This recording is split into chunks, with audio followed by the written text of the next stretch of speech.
Broadcasting from the Teddy Belanger Memorial Studio in Rome, New York.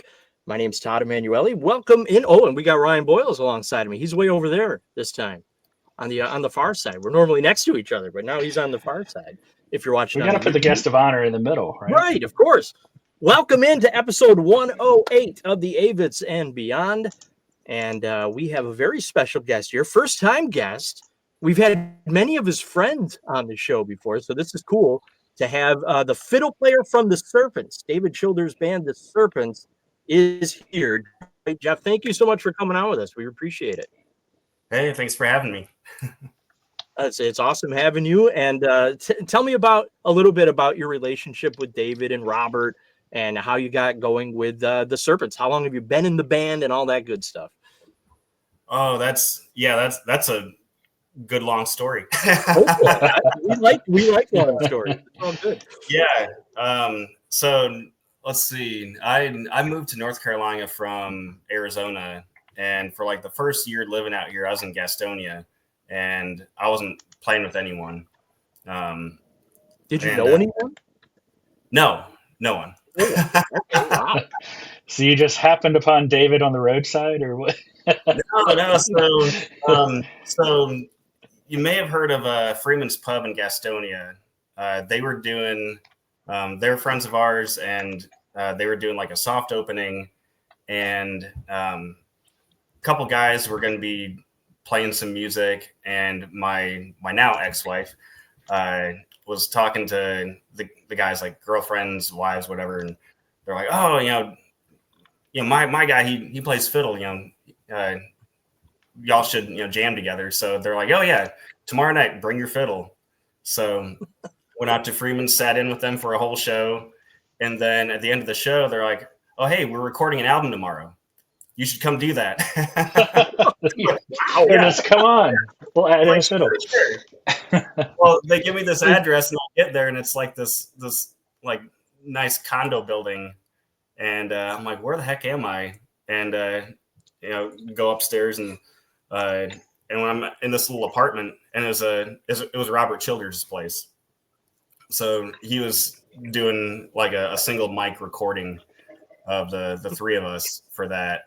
And that recording all went like really, really well. It was awesome. Robert was doing all of his like soundscape, sound collage type stuff. And we were super happy with how that was coming along. And as we're leaving, he's like, oh yeah, and, here's my band's CD and my dad's band. We're doing a video shoot. Y'all should come out to that. And so like a week later, I'm at the Milestone sitting around, and he's there, his dad's there. I meet David for the first time, and then this guy Bob comes in, and oh yeah, this is Bob, and I'm like, okay, cool. He's got nice hair. But they're all getting ready for this video shoot, and we're just gonna be in the crowd. And Bob comes out and's like, hey, where's Geoff, the mandolin player? And while like looking around, so your reputation precedes you. Well, Robert comes out and's like, Geoff, you know how to play mandolin, right? I was like, well, like fiddle. He's like, okay, get up here. You're going to be in the video. May as well be the same thing. So were you a prop, or were you going to play it? I mean, so basically shaped the same. For the song, it was in some place along the river, and Randy Saxon did both banjo and mandolin leads on that, but you couldn't have him like suddenly magically transform instruments in the show. Yeah. So they had me fake his mandolin lead. And then that's wild. That is wild. And then at the end of that, they're like, "Oh, hey, we're just going to play a show now. Do you have a fiddle with you?" I was like, "Oh, so yeah." What was the? This wasn't the Serpents, I guess. This was Over Mountain Men. Oh, I see. Okay. They were finishing up the first album. Gotcha. And so we did a live show, and actually the last track with Muddy Bottom, The Hunch. That was that night. First time I ever played with them, ended up on the record. Wow. That is a crazy story. Like, how long were you there? This was like a week? Yeah. It was in the span. Okay, so I was living in North Carolina for about a year, didn't play with anyone, and then Right. of like 3 weeks, I was in 4 bands. Now you're in like 3 or 4 bands. So this is I'm detecting a pattern here because Yeah. when we talked to Robert, he was like he named off like I want to say like 49 different bands that he's like conceived of, right? Like it's like he's prolific with like I guess he just likes experimenting and Yeah. then it becomes like a thing for a minute and it might be one album, it might be one song, it might be one show, but it's like I just want to live inside his head for a minute. It's crazy. You should listen to the episode that he was on because he seriously referenced like 30 bands or more that he was in, just playing with all the time. It's like, man, So it he's just sounds gonna like, keep going. but it sounds like maybe you didn't know which one or what you were joining. You were just going with the flow. They like we're doing a thing. I'm just gonna hold the mandolin. Yeah. I had friends coming up to me and it's like, "Oh, hey, you're going to be a modern Don Juan." I was like, okay. Is that a good thing? Like, oh, no, modern Don Juans are over. It's over Mountain Men now. It's like, Right. okay, cool. And It's wild. and that So- actually continued for a while, where like the name of the band just kept on changing, and the Right. Serpents is the longest that I think he's kept a name. So what year was this? I was It was like 2009. okay. So you So were in the original iteration of the Serpents. Then you've been with them the whole time, then, right? Yep. Because you were there with the Sounds like Overmount. it. It's crazy. That is such a cool story. So I have a time capsule. I don't know if this is a good segue or not, but I want to share. Go for it.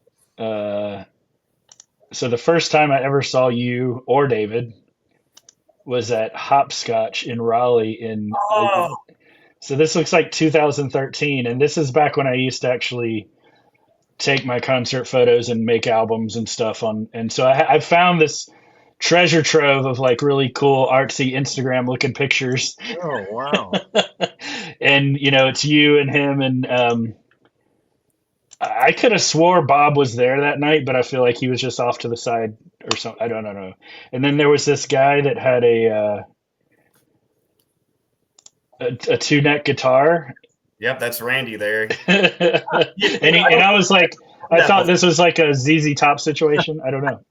Yeah, so he just showed up to the gig with this. Like, I don't think he'd ever played it with us before, and he actually had the issue where like he had to hold it and like have his beard like pulled down and then sniff it. Right. When he gets the string. Yeah. So in there you can see Robert back there, and this was I think this was in the poorhouse. I think. This Can you look on that sign there? was the Irish place. Tiernanog? Yeah. Was that? I feel like it was Tiernanog. Yeah. Yeah. Yeah, that place was an awesome place for music. That was a cool night. Is it gone, that place? Yeah, it shut down a while ago. I don't know why. I mean, it was a super popular place. Like that go away. That's sad. I mean, it was a cool place for drinking, eating, and music. So it's rare to get those three nailed. Right. So when did you actually start playing the fiddle or the violin, or which do you prefer? Doesn't matter. Same thing, right? It was one of those things where, like in elementary school, you can do strings, and so my mom had a violin from like J.C. Penney's catalog that she got back in like the 50s or 60s. So I played that violin until it fell apart. So that was like elementary school and the middle school, and when it fell apart, my dad had a saxophone, so I switched to saxophone. Really? Can you still play the saxophone? I can, not long. Yeah, that's challenging. Yeah, my chops aren't what they used to be. 3-hour sessions. It's more like I can play like 3 or 4 songs, and it's like, okay, I'm done. I don't think as kids we realize. I was in band at that same age too, and it's like I don't think kids realize like the choice you make, whether you're going with strings or woodwinds or what have you. So I chose trumpet, which is not something I play today by any means. But very interesting. That's cool to hear that you had that background. So I wanted to be combo. was it concert or jazz or marching band or all of the above? Well, for saxophone, it was very much marching band oriented because at that time we were living in Madison, Wisconsin, and the University of Wisconsin marching band is just killer. Like that was for a middle schooler. It was like, yeah, that's where I want to be. That is cool. So band geek. Sorry, band geek. Yeah, that's cool. Yeah. See, I played the saxophone, and I regret it because I quit after 2 weeks. And I quit after 2 weeks. My sister was a clarinet player, so I wanted to be able to pick the thing up and play it, right? So I would take classes and all this stuff, and I learned a couple of scales. And my sister one day picked up the saxophone and just started playing it because she played the clarinet. It was the same thing. But my fourth grade brain didn't understand that. And I'm like, I don't want to do this anymore. She just picked it up and played it, and I'm making squeaking sounds. So that was the end of saxophone for me. And I still regret that because I wish I stuck with it. But anyway, we're not here to talk about my musical past. Were you always musical when you were little? Like you played the violin when you were young, you played saxophone, but when did you realize like music was something I really want to do? Were you older than that or? It was probably around middle school because saxophone, like before the first week of school, I was sitting there trying to learn University of Wisconsin fight song. And I figured that out, and then I was figuring out all sorts of other songs. And then by the end of middle school, I was getting into playing more fiddle type stuff. So I actually had violin and saxophone going at the same time there for about a year and a half. Wow. Because my old teacher, Peter Ziegler in Madison, he actually let me his granddad's violin. He had his granddad's violin restored. And when my mom's JCPenney's catalog violin fell apart, he loaned me that one so I could finish out the school year. Cool. That is cool. Music teachers are a rare breed. I would say that's the one person that I would say I treasure from my childhood is my band instructor. Yeah. Is that the person that taught you banjo? I'm just kidding. Just kidding. I don't know banjo. I just act like I've seen one in your hand. I know that. It's more of a prop than a skill. It's kind of like Geoff and the mandolin, right? Can you actually play the mandolin now? Yeah, I do. Yeah. Yeah. Look at that. You are. I toured playing. I was doing switching between fiddle, mandolin, and banjo for this one group. So. I believe we need to call this. This is like the Bob Crawford fake it till you make it method. I think that's why he must have encouraged you, because that's basically how he got into the Avett Brothers, was just like showing up, and like Scott thought he looked like he played the part. He can stand there and hold the bass. Why not be in the band? That's all they were looking for. That and his lustrous hair, I guess, right? Okay. Right? Yeah. He had the look. Luxurious hair. So Cody, I got to go into the Cody Gentry stuff now, because I was chatting with Cody last night. I'm like, you obviously are friends with Geoff. Tell me some stuff about him. And I was expecting total sarcasm and jokes and all kinds, because I know Cody's been on the show 5 times, so we know how he is. But this is what he said. I'm going to read this word for word. Don't start crying or anything, okay? Because oh boy. Yeah, he says, Geoff is my favorite fiddle player, hands down. His versatility is unmatched. I swear one time an actual woman's voice was singing through his strings. It's like he awakens a spirit. The guy tells 4 stories with 4 strings. How about that? Wow. So you should put that like in your you gotta update your LinkedIn, your Instagram, everything bio now, I think. Yep. Right? I mean that's pretty high praises right there from Cody. So tell me about your relationship with him. I mean, he's a great musician, a great guy, but he's a little I don't know how to say it nicely. He's a smart ass. Let's call it gregarious. Maybe is that a good way to put it?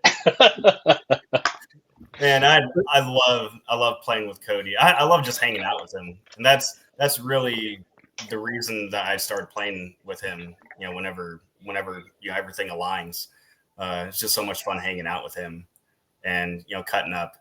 Heck, when we're talking, when he was like, "Oh yeah, you're recording with them tonight," I'm like, "Oh, get out of my Facebook messages." And he's like, "Oh yeah, yeah, the FBI of the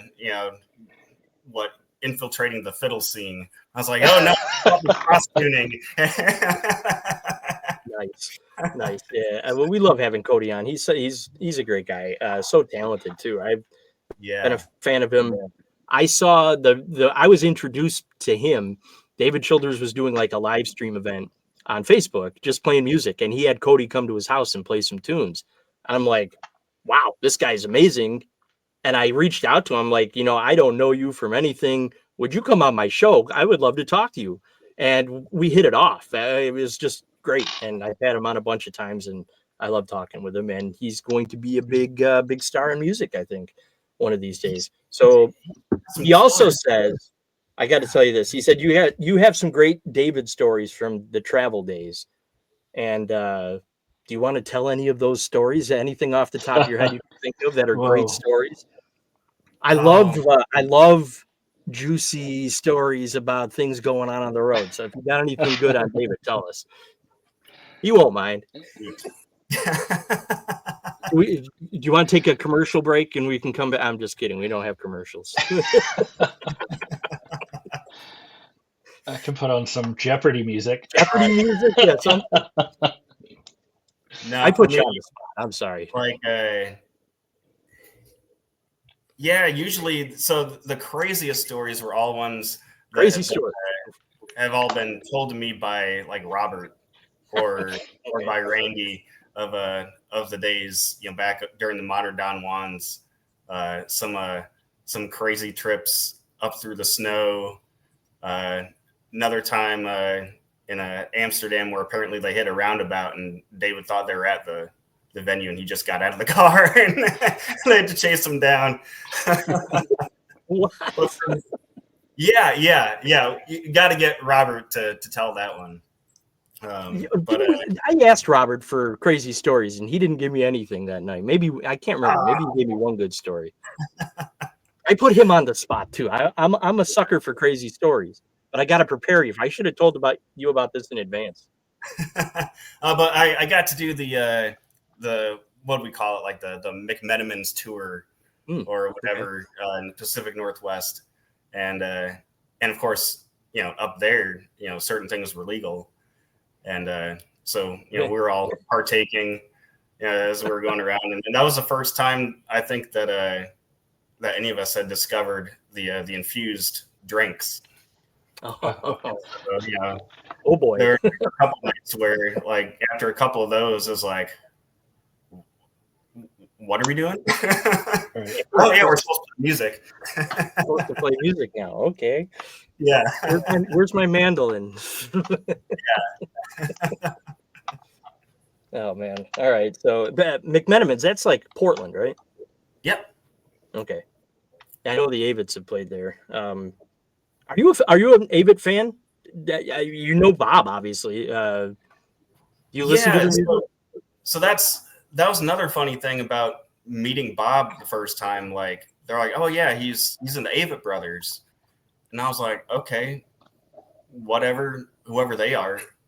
And but it took me like, it was probably a solid like 3-4 months before I figured out like who the Avett Brothers were, because back in Tucson, a couple of my friends and my first band out there, they're from Virginia, and so they'd gone home and saw some shows, came back with these burned CDs, and one of them was this band, the Avetts Brothers.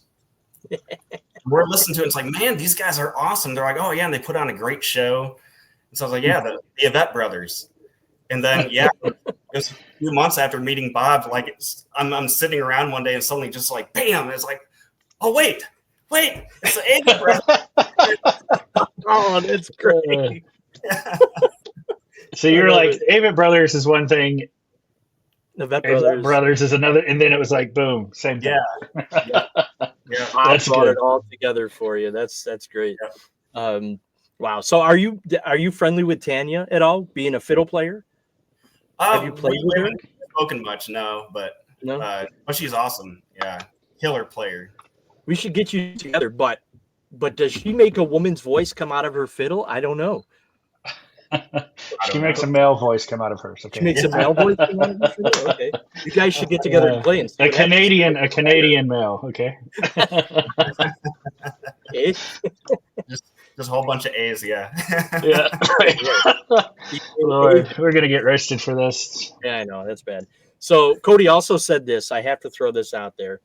I'm just saying word for word again what he said because I'm not going to stake claim to this one. He says, "Tell him you think jazz would be better if they played the right notes. That'll stir him up." Oh boy, that sounds like fighting words. Yeah. He knows. Any better. comment to that? No. Did you know that he's also a sax player? Alto sax. I did not know that. Oh no. Yeah. So I think it's only fair that we just ask you to give us a bunch of dirt on Cody now. Absolutely. Is he good? Yeah, he's another band kid. Like Okay. Killed it on alto back in high school. It's a special breed. Yeah. It's us sax players, because I was a sax player too, of course. Yeah. So. For those 2 weeks until my sister ruined it for me. So I have to tell you, this is just random, and it's just I guess it's somewhat related to jazz, but I had to go to Austin to drive with my son who was interning at a job there this summer. We drove back to North Carolina over the course of 2 days, and I've done this now 3 times. He was choosing the city that we would like stop in for the cross country trek based on food. So first time around, we went through Memphis for barbecue.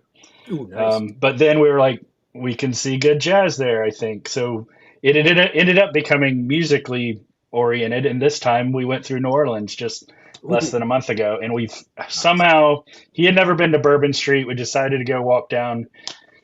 That was a mistake. It was craziness. But we ended up finding an underground jazz club, and it was really cool. I mean, it felt like we were transported to another place. And I that's really cool. The band it was like a 4-piece band.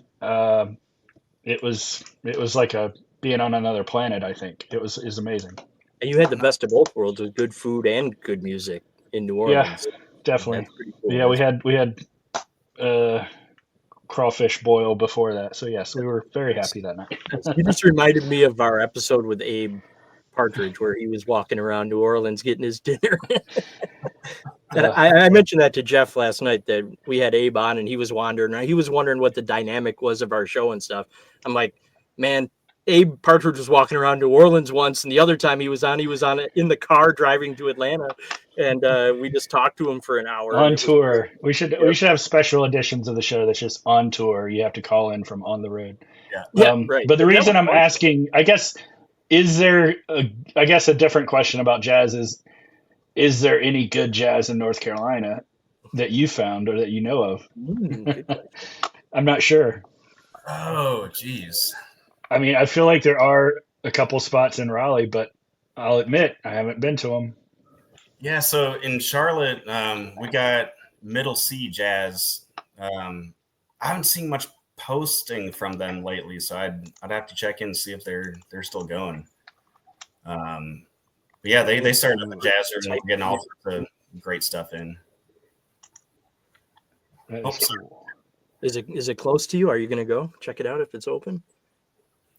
Maybe. That's the problem for musicians. Like the nights where there are all sorts of good shows to go to are usually nights that you're having to play yourself. So, I don't make it out to nearly as many shows as I'd like. So tell me what you're up to right now. Like, what are you doing? Where are you playing? What are you going to be doing coming up here soon? I know you're going to be playing with Cody soon. I assume you're going to be playing with David a few times. Are we going to see you down at the when I come down for the induction ceremony. I'm assuming you'll be there for that for David. So tell us about what's going on. Yeah, so he's got a whole bunch of stuff coming up. We're at the local Muddy River Distillery this Friday. Then Saturday he's got the Blue Bear Mountain Festival up outside of Boone, and I've got another gig like right after that in Kannapolis. So it's like driving hour and a half up to Boone, then hour and a half to Kannapolis, and an hour home. All in the same day. Wow, that's yeah. It's a halfway to St. Pat's party, so I'm playing with. I've got a Celtic band I'm in with. Oh, nice. So got that Saturday night, and then Cody next Friday at I think it's called Poe Mill down in, I think it's Greenville, South Carolina. But that'll be fun. Ooh, yeah. I would imagine that would be fun, you guys playing together. So break out the saxophones, all that good stuff. Confuse the crowd a little bit with that. Yeah, he called me up about playing with him for Albino Skunk, maybe just a few weeks prior, and he came down and we hung out and played through all the songs, and then we just got up and played that festival together. I hadn't played a full set with him ever before, and we were just having so much fun during that, shooting looks at each other, and he'd miss something and I'd play off of it, and I'd miss something and he'd play off of it. That sounds like a lot of fun though. All right, so you're keeping busy. That's good. Do you know Dylan Walsh? Yeah. I was just talking to him yesterday. So you mentioned the Celtic band thing, and it made me think of him and his Irish music and stuff. You guys ever get to play together? We've gotten to do we got to do one show a few months back, and when we did the big tribute. David, right, that's right. Did a couple songs there. Ryan was there for that. I missed out on that, but man, I heard that was a special. Yeah. But Dylan's he had to take a little bit of a hiatus, but he's booking again, and see that? Yeah, he's hitting the road. Yeah, I think this week again, right? I think Pardon? I saw it. This week, I think he's hitting the road you again. Cannot hold that guy down. He's a restless spirit, I think. Yeah, he's so good. He's so talented. I just love his music. So Ryan, you do I want to know more about the Celtic thing, because I'm interested. Do you play at does the Celtic act play like anywhere or at events, or where do you show up with that act? Well, we'd love to play anywhere, but typically, people can only stomach the Irish stuff, for St. Patrick's Day. That's so bad. That's St. Patrick's Day. That's so wrong. we're all so busy with other stuff that typically we just do that stuff when it's going to be the most fun, getting big crowds out. And oh yeah, we're always booked like solid for the week of St. Patrick's Day. Like, I think this past year we did something like 8 or 9 shows. Oh wow! 4 days. Yeah. Wow, that's almost too bad though. Like, I would like to hear the Celtic music more, but you're so busy with other stuff and playing with other bands and all that you're kind of just cornered into playing around St. Patrick's Day with that. That's kind of doing Highland games. So some of the Highland games throughout the region, we've started getting in on those. So. That's cool. All right, that's another option. Yeah, is that a fall or a spring activity? I think it's. Or I've seen that some of the festivals are twice a year, but up here in New York, that's a fall thing. But it may be different down there. I don't know. Yeah, out here, I think most of them are sort of early summer, and then I think the Grandfather Mountain ones, those are the big ones out here, and those are middle of summer ish, something like that. Fun times. All right. Oh, So, yeah, we all got kilts for those. yeah, of course. Why not? So we got to do some rapid fire questions. Yeah, I always got to do the rapid fire questions. It's always fun to throw in some things, just random questions. What's so here we go. Do we have the header? Where's the theme music? Do we have theme music yet? We don't have theme music for the rapid fire questions. We should have theme music. Maybe we could get some Celtic music or something. Put it in there. That'd be a good idea, actually. Coffee or tea? Are you a coffee or tea person? Typically coffee. Okay. I'm a tea person. I don't know. Ryan, you don't drink coffee, do you? I do not. I'm a tea person too. Uh-oh. I think Mr. Todd is frozen. I'm going to continue because I know the script. So, what's your favorite snack or guilty pleasure kind of thing when you're out performing or touring? Oh, I lost everyone there for a minute. I did not hear anything.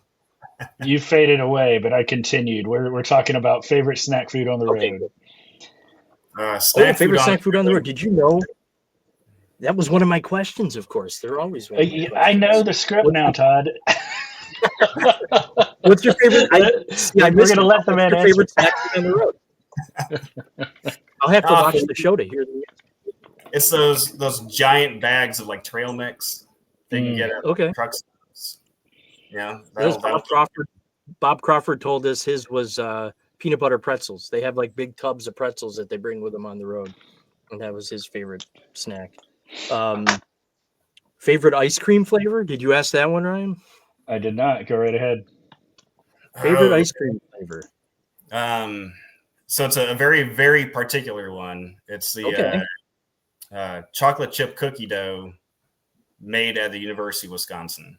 Oh, very extremely specific. They've got their own dairy there at the school, and their own little ice cream shop, and the chocolate chip cookie dough was just the absolute best there. That sounds amazing. All right, I'm going to throw out, before we go to the next question, I'm going to give you a pro tip that it might not be the same, but NC State in Raleigh also has their own dairy production, and they make their own ice cream on campus. So it sounds similar, and it's to die for. It's to die for. So if you come this way, please try it.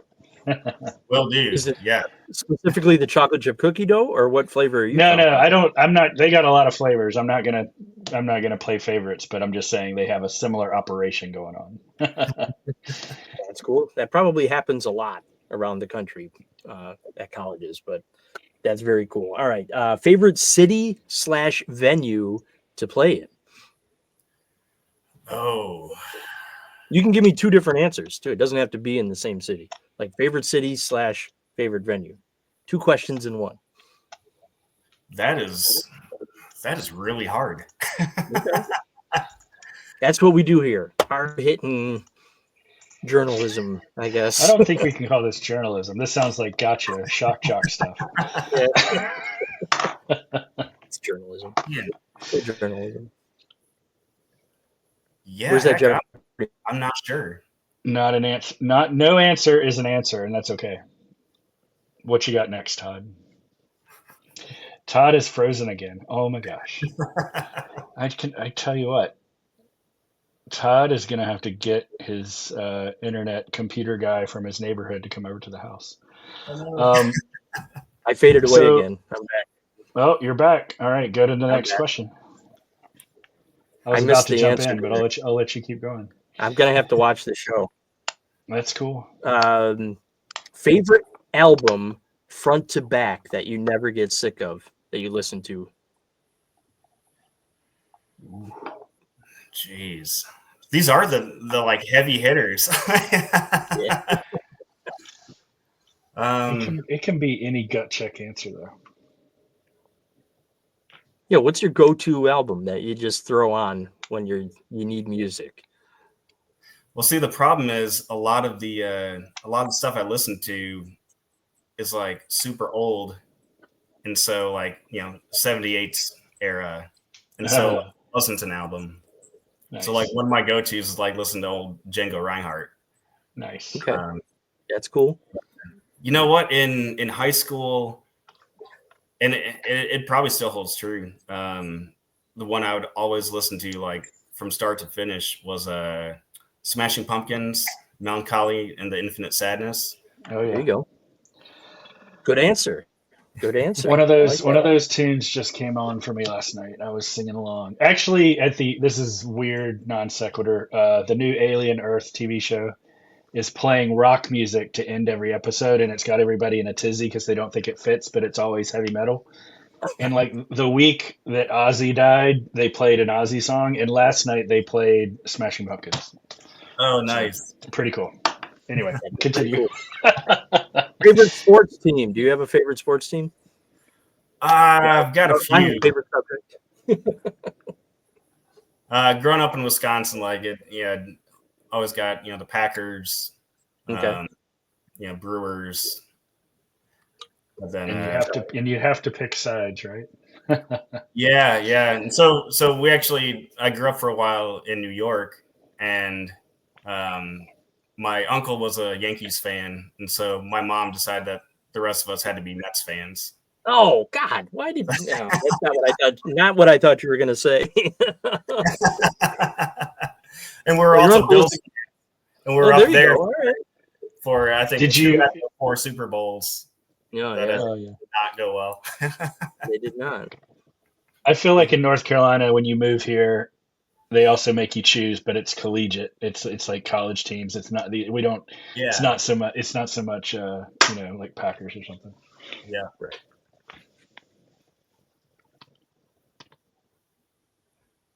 Todd. Oh my gosh.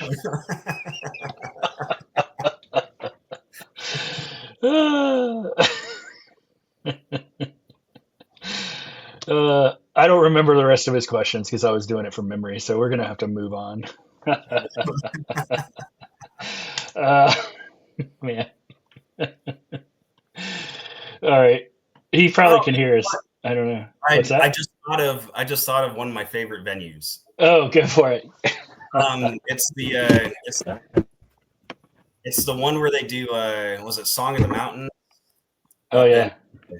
Was it Marion, Uh-huh. Virginia, or something like that? But the theater that's in is just gorgeous, and the acoustics are killer. Like we were warming up, everything was acoustic, and it was just this gorgeous sound. Wow. So I To listen Any- to play there, Yeah. That's amazing. I don't think I've seen somebody perform there, but I know it's been on. They put a lot of specials from that place on PBS. So like when you go, in fact, they're like advertising this week about one. Joe Mullins and the Radio Ramblers. Nice. That is a good call. So it's like you don't have to go all the way to Red Rocks to get good acoustics when you're thinking about that. right? Todd, you have muted yourself. Try to unmute yourself. this is fun. I can't wait to listen to this episode. I feel like I missed half. No, of that's it. okay because we just upon further reflection we figured out favorite venue, so we're good. Okay, and maybe I'll hear it. We will. So, what's the favorite venue? What's the faird venue? I can't remember the name of it, but it's the place where they do Song of the Mountains up in Virginia. It's Oh, called they refer to on the website they refer to it as the Lincoln Theater. I don't know. Which is Okay. weird, but it's showing the big theater and songofthemountains.org in Virginia. So All right, I have one more question, and then I think I'm going to have to cut this short because my internet connection is very unstable, and it's making me very not happy tonight. I really apologize. Do you have any thoughts on Seth Avetts' rap album that is coming out? boy. I do. Way to put him on the spot. I'm good at that. We're doing that a lot. So you have thoughts on it. Let's hear what they are. I think they're going to remain thoughts. Oh no! I like that. That's like if Geoff was in a Marvel movie and you asked him for the plot. Right.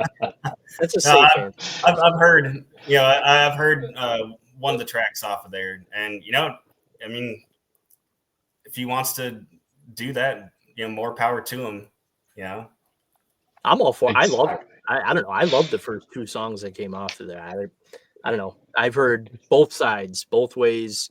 I personally like it. I don't know. I'm excited to get the record this week and listen to it. So anyway, it's all good. you don't have to throw them under the bus or anything. I'm not expecting you to do that.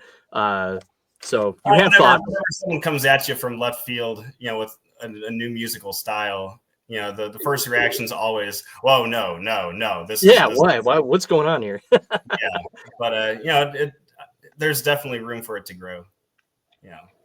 Good Yeah. answer. That's a safe answer right there. I like that. All right, so we're gonna wrap it up. I know you picked some music for the episode. You can talk about that quick. I think I can. My internet seems to be lasting for now. So tell me about the songs you picked. They're not like the prototypical songs that get picked for the episode. I think I haven't listened yet, but tell me about the music you picked for the show. Oh yeah, so I gotta bring up what I sent you. Let's see. That's true. I can do that too. What I send? Oh, now my internet is. Oh no, it's contagious.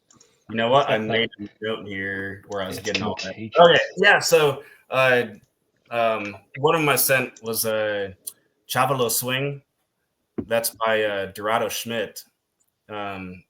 He's from this awesome, gypsy jazz Manouche family, and after like Django Reinhardt passed, he played in bands with Django's son. Phenomenal guitar player, but also a phenomenal violinist. But they've got the song that he wrote called Chavalo Swing. His brother's name is Chavalo, and he's also world-class guitarist, all in that same jazz style. But actually, my main violin now, I got from Dorado. No kidding. Yeah, met up with him in New York City and ended up with one of his violins. Wow. That's pretty cool.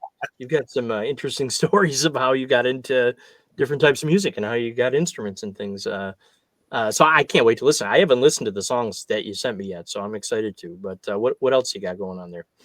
Let's see. The next one there was it's a Midnight on the Water into Bonaparte's Retreat. That's Jay Unger and Molly Mason.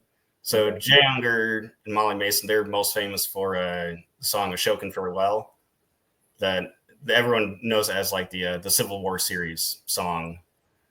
But he is from New York, not far from where we lived when we were out there, and a lot of my musical influences on fiddle come from his styles. Perfect. Very sort of lyrical and folky at the same time. But this particular video, like, it's in this great big room, and like the way that it builds up, like it's killer. I can't wait to listen. Where in New York did you live? I can't believe I didn't ask you that yet. So we were in New Paltz and Kingston. Okay.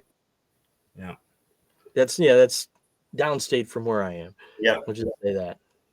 Heading down toward the city that way. All right. What other songs did you pick? Let's see. I got a Dave Brubeck Quartet, Blue Rondo a la Turk. Paul Desmond, one of my all-time favorite saxophonists.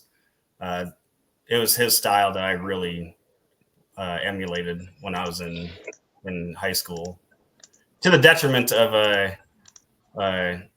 my aspirations in like the classical bands. Yeah, they're looking for a particular sound. And Paul Desmond has this real sort of almost closed off kind of reedy sound. And I just loved that. But the usual band director did not like that. And you got one more on the list there. Let's see. That'd be Lars Frederiksen, the Bastards, doing To Have and To Have Not. So that song is a Billy Bragg song. Okay. Lars, he's one of the guys in the band Rancid. And I actually never heard of this band of his until I was at a thrift store in Tucson, and there's a T-shirt, and I was like, "Oh, that looks like the guy from Rancid." And it's like it says Lars Frederiksen and the Bastards, and it's like, okay, it fits me. I'll take it. And so I got home, looked him up, and was like, "Oh, this is his side project, and they're killing it. Like, I love it." That's cool. That's funny that you picked that up. All right, cool. So we got some cool. It wasn't easy picking 4 songs, was it? No, not at all. I could immediately come up with 50, but like trying to narrow that down to just a few, like, yeah. Well, you did a good job. I always like getting the guests to pick songs like this because I don't know. I most of the time I've never heard of most of the music that the people pick, so it's good to hear new music. So I appreciate that, and I like. I know I'm gonna like the songs you the pick. whole point. The whole point of this show now has become to generate new mixtapes for Todd's car and minivan, I think. Pretty much. That's not the whole point, but it's pretty well, with musicians, like we've always got to one up each other with the deepest cuts that we can. I like that. So. Yes. Right. So you'd probably be a good person to have on with the I was going to say music lyrics. So I think we should lay down the challenge now and give them plenty of time to prepare, but have Mount Rushmore of lyrics challenge between Cody, Geoff, and maybe bring back Dan too. Dan, yeah. Are you friends with Dan Zlotnick too? I've met him a couple times. Yeah. Okay. So that would be perfect. I think you guys would be a good combination, and we could definitely set that up. So Cody, I think you and I, Todd, would need the most time to prepare if we're going to hang. We've done it too many times now. How many Mount Rushmores can you and I do? Right? I don't know. That's why I'm saying we'll have to dig deep. Yeah, I want to hear other people. But we could come up with something else. But we can dig deep and come up with something. But that sounds like fun. We should do that sometime. So, all right. Well, we're out of time. On that too. What's that? You got to get Robert Childers in on that. That's a good call. That guy. I feel like there's like a holiday special brewing here or something. Yeah. So if we get Dan, Cody, Geoff, and Robert together, A, they're going to form a new band because that's just going to happen. Exactly. And B, it'll be a fun episode. So I think we should do that. Little Christmas. Ooh, wait a second. You said holiday special. Maybe we could do like Christmas song. That's what I'm saying. Rushmore lyrics with them. That would be something to talk about. The Mount Beyonders. Okay. Yes. The The trick will be, how do you get 4 musicians in one place when they're not performing? That'll be the challenge. We'll figure it out. I think we can pull that off. Let's do it. Geoff, thank you so much for coming on. Yes, that was a lot of fun. Thank you. I apologize for my internet being crappy tonight, and we'll get you back on again when we get it all figured out. And we'll fix it in post. Don't worry. Yeah, well, right. And it may end up sounding perfectly fine. I apologize for my negativity. But thanks for coming on. I appreciate your time. We'll see you down the road. Do you have social media you want to throw out there for people to follow, or website, anything like that? We have the Instagram ready to go. Oh, look at you! Yeah. Well, I can't. You have to pronounce it for us, though. Geoff Rowe. Yeah, that's Geoff Rowe music. Geoff Rowe music. So, French style, yeah. Right. So that's the Instagram. Look up the Serpents. You guys are on the road. We'll see you out on the road with David, and I can't wait to run into you down at the North Carolina Music Hall of Fame induction. Is that next 2 months? That is coming up in almost a month. Yep. Yeah, almost a month. Fast. That's crazy. Yeah. So we'll all get together down there and have a swell time. I'm looking forward to that a lot. So thanks for coming on, and we'll see you down the road. Thanks, Geoff. Good. Thanks, guys. Talk soon.